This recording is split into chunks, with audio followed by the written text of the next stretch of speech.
ایک شخص بہت غریب تھا، زندگی اس پر بہت مشکل ہو گئی تھی، لیکن اس کے پاس ایک فن تھا، وہ یہ کہ وہ نوٹ جسے آپ کرنسی نوٹ کہتے ہیں بنانے کا ماہر تھا۔ اب طبیعت بھی اس کی فقیرانہ قسم کی تھی اور اس وجہ سے وہ بالکل ننگ ہو گیا تھا۔ اس کے پاس زمین کا ایک چھوٹا سا ٹکڑا تھا۔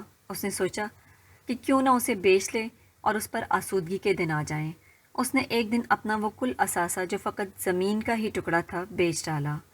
اس سے 2 لاکھ کی کرنسی نوٹ بنا ڈالے اور اس سے اتنی بڑی دولت ہاتھ آ جانے پر اسے دھڑا دھڑ خرچ کرنا شروع کر دیا اور اس کے پاس تمام کے تمام پیسے ختم ہو گئے۔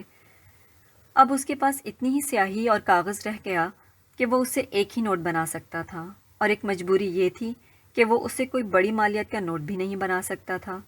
اس نے فیصلہ کیا کہ چلیں کوئی چھوٹا نوٹ ہی بنا لیا جائے اور اس سے کچھ ضروری سامان خرید کر زیادہ نوٹ بنا لیے جائیں۔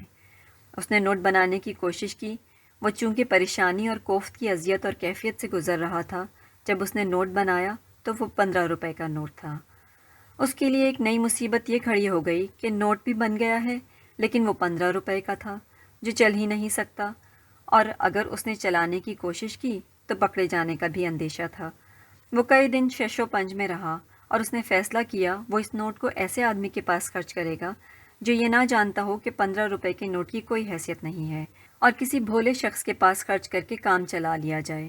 اس نے ایک بوڑھا اور بھولا قسم کا آدمی تلاش کیا اور کہا کہ بابا اسے 15 روپے کا چینج یا چھٹا چاہیے۔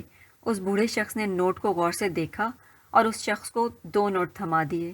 وہ شخص اپنی ذہانت اور مکاری پر ناز کرتا اور عقل پر اتراتا ہوا جلدی جلدی وہاں سے چل دیا کہ اگر رکا رہا تو معاملہ ہی گڑبڑ نہ ہو جائے۔ جب اس نے گھر یا وہاں سے دور جا کر مٹھی کھولی تو اس میں 2 7.5 کے نوٹ تھے۔ اکثر ایسا ہی ہوتا ہے کہ ہم اپنے طور پر بڑی چالاکی سے کچھ کرتے ہیں، لیکن اس کا نتیجہ الٹ نکلتا ہے۔